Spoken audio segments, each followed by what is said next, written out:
Wassalamualaikum Sayyidina Muhammadin wa alihi asma'in. Amma ba'd. Hadirin yang dimuliakan oleh Subhanahu wa taala, mari kita mendengarkan salah satu kisah sahabat Rasulullah sallallahu alaihi wasallam.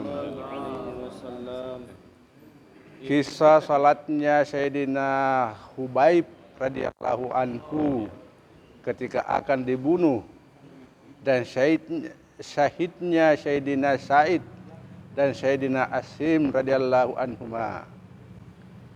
Terbunuhnya orang-orang kafir di perang Uhud telah menyalakan dendam di hati orang-orang dekat mereka. Sulafa, yang kedua anaknya telah terbunuh dalam perang tersebut, bersumpah jika tempurung kepala Sayyidina Asim radhiyallahu anhu, sahabat yang telah membunuh anak-anaknya, sampai ke tangannya, ia akan menggunakannya untuk minum arak. Untuk itu ia mengumumkan akan memberi hadiah 100 ekor unta kepada siapapun yang dapat membawa kepala Sayyidina Asim radhiyallahu anhu kepadanya. Mendengar sembara itu, Sufyan bin Khalid sangat bergairah dan berkeyakinan akan dapat membawa kepala Sayyidina Asim radhiyallahu anhu kepada Sulafah. Kemudian ia mengirim beberapa laki-laki dari kaum Adhal dan Qarah ke Madinah. Mereka berpura-pura memeluk Islam dan meminta baginda Nabi sallallahu alaihi wasallam mengirim beberapa orang sahabat untuk memberi taklim dan tabligh di kampung mereka. Mereka juga memohon agar Sayyidina Asim radhiyallahu anhu termasuk dalam rombongan itu, dengan alasan bahwa nasihat Sayyidina Asim radhiyallahu anhu disukai orang-orang. Baginda Nabi sallallahu alaihi wasallam mengirim 10 orang sahabat, dalam riwayat lain 6 orang, menyertai kaum Adhal dan Qarah, termasuk Sayyidina Asim radhiyallahu anhu. Dalam perjalanan mereka mewujudkan pengkhianatan. Mereka memanggil teman-temannya yang berjumlah 200 orang dari Bani Lihyan untuk menyerang para sahabat radhiyallahu anhum. Di antara mereka ada 100 pemanah handal. Melihat musuh demikian banyak, mereka berlindung ke bukit Fatfat. Kaum kafir berkata, kami tidak akan mewarnai bumi kami dengan darah kalian. Kami hanya ingin menukar kalian dengan harta penduduk Makkah. Kemarilah, kami tidak akan membunuh kalian.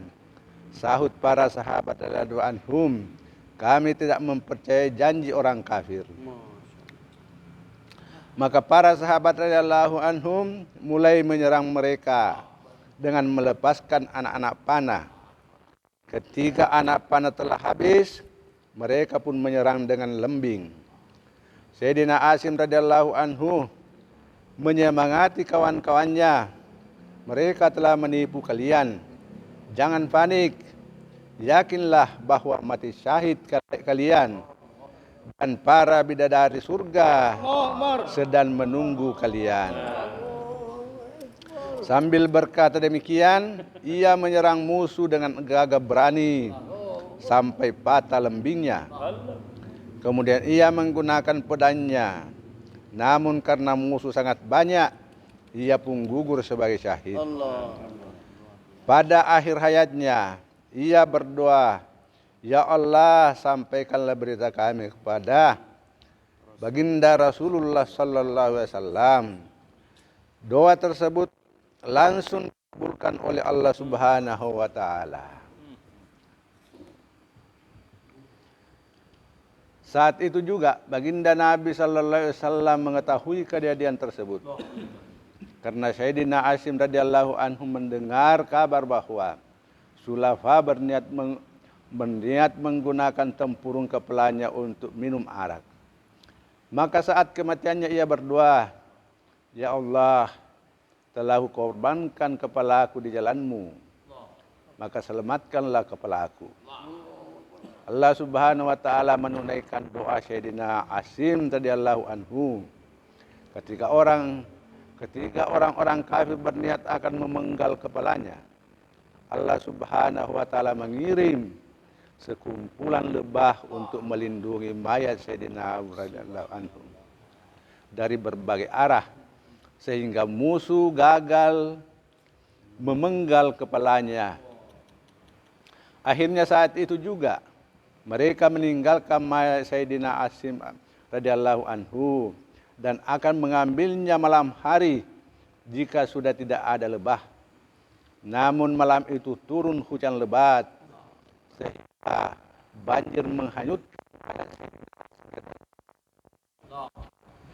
Dalam pertempuran itu 7 adalah Sayyidina Hubaib radhiyallahu anhu, Sayyidina Said bin Dasnah radhiyallahu anhu, dan Sayyidina Abdullah bin Tariq radhiyallahu anhu. Mereka bertiga tetap bertahan di atas bukit.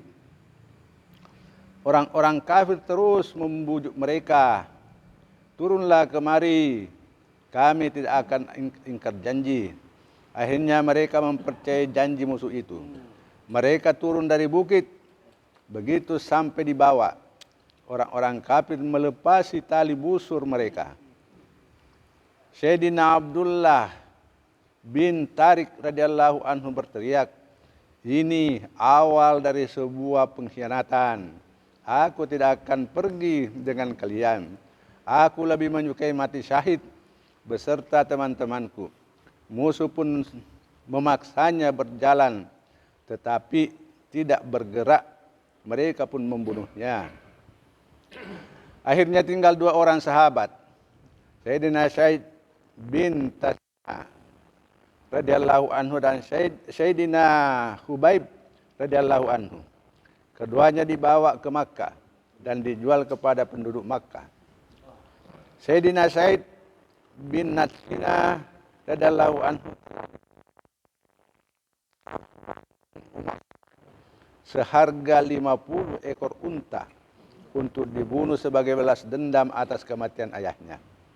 Sedangkan Sayyidina Hubaib radhiyallahu anhu dibeli oleh Hujair bin Abu Ihab seharga 100 ekor unta untuk dibunuh sebagai balas dendam atas kematian ayahnya. Diriwayatkan di dalam Sahih Bukhari bahwa ia dibeli oleh anak-anak Haris bin Amir karena ia telah membunuh Haris dalam perang Badar. Setelah membelinya, Safwan langsung membawa Sayyidina Said radhiyallahu anhu keluar tanah haram dan menyerahkannya kepada budaknya sambil berkata, "Bunuhlah dia."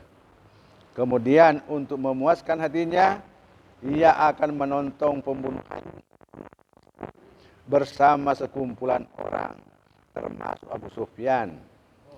Menjelang kesyahidannya, Abu Sufyan berkata, "Hai Said, demi Tuhan, katakan dengan jujur, apakah kamu suka jika lehermu yang akan dipenggal ini diganti dengan kepala Muhammad dan kamu dibebaskan sehingga dapat berkumpul dengan keluargamu?" Sayyidina Said radhiyallahu anhu menjawab, "Demi Allah, jangankan baginda Rasulullah sallallahu alaihi wasallam dibunuh, baginda Rasulullah sallam terkena duri kecil di kakinya pun akan tidak serela, meskipun aku dapat bersenang-senang dengan keluargaku." Mendengar jawaban ini, kaum Quraisy merasa takjub. Abu Sufyan berkata, "Belum pernah aku melihat cinta yang demikian tinggi seperti cinta para sahabat Muhammad kepada Muhammad sallallahu alaihi wasallam." Lalu Sayyidina Said radhiyallahu anhu dibunuh. Sayyidina Hubaib radhiyallahu anhu ditawan oleh Hujair selama beberapa hari. Seorang budak perempuan Hujair yang di kemudian hari memeluk Islam berkata, ketika Sayyidina Hubaid radhiyallahu anhu kami tahan, kami pernah melihatnya makan setangkai anggur sebesar kepala manusia. Padahal ketika itu di Makkah tidak sedang musim anggur. Ketika hari pembunuhan Sayyidina Hubaid radhiyallahu anhu dekat, ia meminta pisau cukur untuk membunuh bulu-bulunya. Permintaan itu dipenuhi. Kebetulan ada seorang anak kecil yang mendekatinya. Orang-orang merasa ketakutan karena di tangan Sayyidina Hubaid radhiyallahu anhu ada sebuah pisau cukur, sedangkan anak itu ada di sampingnya. Sayyidina Hubaid radhiyallahu anhu berkata, apakah kalian berpikir aku akan membunuh anak kecil ini? Aku tidak mungkin melakukannya. Lalu ia dibawa keluar dari tanah haram. Diletakkan, dia ditanya, jika kamu menginginkan sesuatu katakanlah. Aku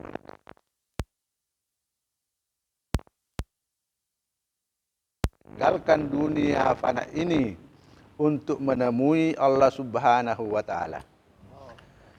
Permintaannya pun dikabulkan. Kemudian ia melaksanakan salat 2 rakaat dengan penuh ketenangan.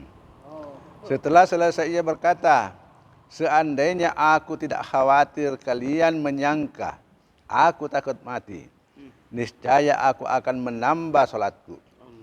Ia pun disalib lalu berdoa, ya Allah, adakah seseorang yang menyampaikan salamku yang terakhir kepada baginda Rasulullah sallallahu alaihi wasallam. Ternyata salam itu sampai kepada baginda Nabi sallallahu alaihi wasallam melalui wahyu Allah Subhanahu wa taala. Baginda Rasulullah sallallahu alaihi wasallam menjawab, "Waalaikumsalam, ya Hubaib." Lalu baginda Rasulullah sallallahu alaihi wasallam bersabda kepada para sahabatnya, Hubaib telah syahid di tangan kaum Quraisy. Pembunuhan terhadap Sayyidina Hubaib radhiyallahu anhu dilakukan oleh 10 orang Quraisy yang menikam dengan lembing dari sehingga badannya hancur. Di antara mereka ada yang berkata, katakan sesukamu, kamu jika Muhammad sallallahu alaihi wasallam menggantikan tempatmu saat ini dan kami bebaskan. Sayyidina Hubaid radhiyallahu anhu menjawab, demi Allah yang Maha Agung, aku lebih suka mati daripada baginda Rasulullah SAW terkena duri dari kitab Fathul Islam. Faidah. Setiap kata-kata dalam kisah di atas mengandung pelajaran bagi kita. Namun ada dua pelajaran istimewa dalam kisah di atas. Pertama, tingginya kecintaan dan kerinduan para sahabat radhiyallahu anhum kepada baginda Nabi sallallahu alaihi wasallam. Mereka rela kehilangan nyawanya, tetapi tidak rela menderita sekecil apapun menimpa baginda Rasulullah sallallahu alaihi wasallam.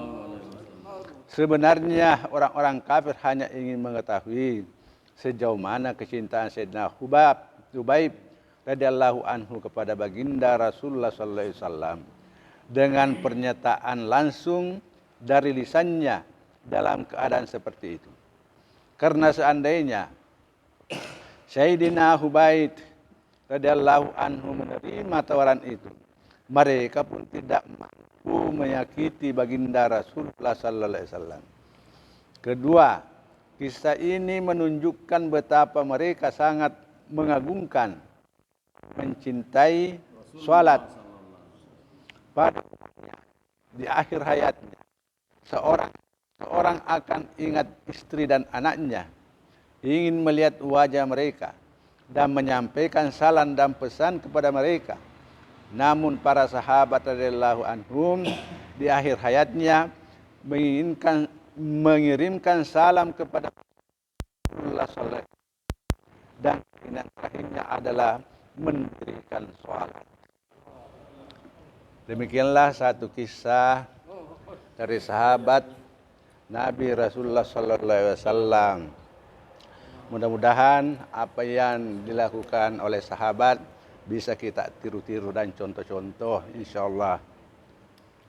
Demikianlah. Assalamualaikum warahmatullahi wabarakatuh. Bagaimana